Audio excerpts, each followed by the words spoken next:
Gusto niyo ba malaman ang requirements para sa debt mediation program?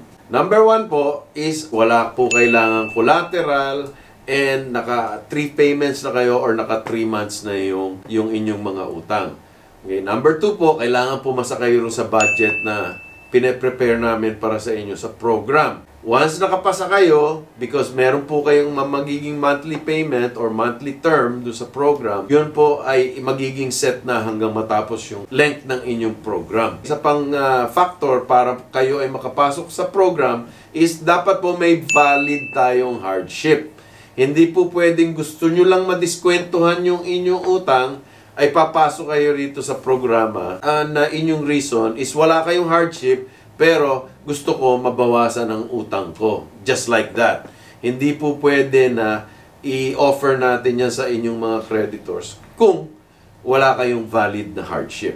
So, those combined po, kahit na maiksi po yung ating listahan para mag-qualify kayo para sa programa, is very tedious din po yung proseso. So, kailangan nyo pong i-prepare lahat ng documents ninyo, pati mga statement of accounts. Kailangan po yan is within the last 30 days ang kailangan namin na mga statement of accounts para po current ang mga balance na ipapasok ninyo sa program. And then po, from there, we prepare everything para po makita ninyo kung ano ang inyong magiging term sa program. And then, kayo po magde-decide kung gusto nyong magtuloy sa program. Hindi po kayo pinipilit, wala po kaming pinipilit para mag-enter sa program. Kung gusto nyo po na matulungan namin kayo na mawala or ma-diskwentuhan ang inyong mga utang, then this is the place to be.